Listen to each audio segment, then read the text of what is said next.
Imagine attempting to describe your world without naming anything in it. Impossible, right? That's the power of nouns in language. These indispensable elements are the building blocks of our conversations, the anchors of our thoughts. Nouns are the names we give to people, places, things and ideas. They are the points of reference that help us make sense of the world around us. But the beauty of nouns goes beyond mere naming. They carry with them a set of rules, a framework that shapes our communication and ensures we are understood. From common to proper, concrete to abstract, collective, countable, uncountable, possessive, and gender-specific nouns, each category follows a unique set of guidelines. Understanding these rules and how to apply them not only refines our language skills, but also enhances our ability to express ourselves effectively. The power of nouns is undeniable, and mastering their rules sets the foundation for your language journey. Nouns are more than just names. They're the backbone of our conversations. Let's break them down and explore the different types of nouns that enrich our language.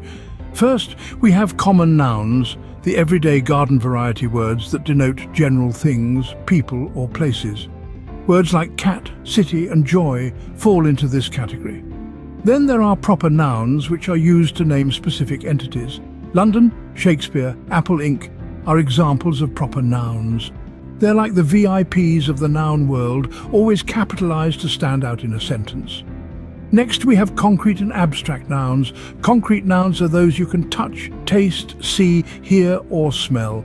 Banana, drum, rain. These are all concrete nouns. On the other hand, abstract nouns represent ideas, feelings or concepts that can't be experienced through our five senses. Love, freedom, time. These are abstract nouns. Then we have collective nouns. These nouns refer to a group or collection of similar things or people as one whole. Team, flock, bunch. These are collective nouns that represent a group as a single entity. Moving on to countable and uncountable nouns. Countable nouns, as the name suggests, are things that we can count. Book, apple, car. These are countable nouns. Uncountable nouns, on the other hand, are things we can't count because they're seen as wholes or mass. Water, music, information, these are uncountable nouns. Possessive nouns show ownership or relationship. When we say John's book or the dog's tale, Johns and dogs are possessive nouns. Lastly, we have gender-specific nouns, which are used to denote the gender of people or animals. Queen, bull, actor. These are gender-specific nouns. Each type of noun has its own rules and uses, adding depth and variety to our language. So the next time you pen down a sentence or engage in a conversation, remember the power of nouns and how they can help you express your thoughts more effectively and eloquently. Knowing the rules is one thing, but seeing them in action is another. So let's dive right in and see how we can construct sentences using different types of nouns. Imagine you're crafting a story about a boy named Jack. Boy is a common noun, and Jack is a proper noun. When we say Jack is a clever boy, we're using both types in one sentence. Now let's make it a bit more interesting. Jack's dog, a feisty husky named Bolt, loves to play fetch. Here, dog and fetch are common nouns. Bolt is a proper noun and Jack's is a possessive noun. We can also use abstract nouns, which refer to ideas or concepts in our sentences. For instance, consider this sentence. Jack's courage helped him win the spelling bee. Courage here is an abstract noun. What about collective nouns, you ask? Well, let's say Jack is part of a team. Team is a collective noun as it refers to a group as a single entity. So we could say Jack's team won the championship. Now, here's a common mistake we need to avoid. When using singular collective nouns, we must ensure that the verb is also singular. It's the team is celebrating, not the team are celebrating. We could go on, but let's test your understanding with a quick exercise. I'll give you a sentence and you need to identify the types of nouns used. Ready? Here's your sentence. The jury's decision caused a lot of controversy in the small town. While you ponder over that, let's touch upon countable and uncountable nouns. Sugar, for instance, is an uncountable noun. We don't say 2 sugars, we say 2 spoons of sugar.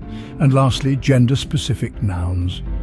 In English, these are less common but still exist. For example, actor and actress, or king and queen. Remember, mistakes are stepping stones to learning. The more you practice, the better you'll get at recognizing and using different types of nouns correctly.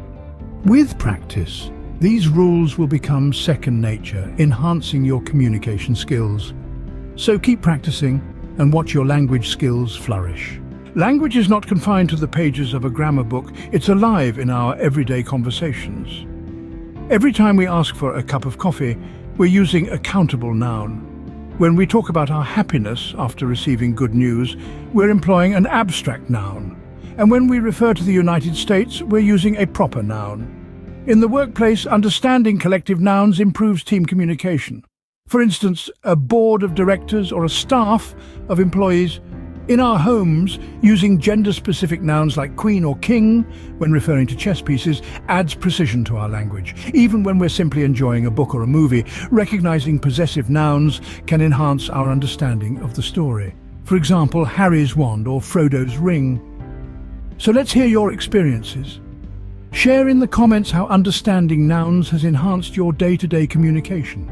Understanding noun rules does not only improve your written English, but also your spoken language. It's all about making meaningful connections through effective communication. Today, we've embarked on a journey through the world of nouns. We've discovered the different types of nouns and taken a deep dive into the rules that govern their use.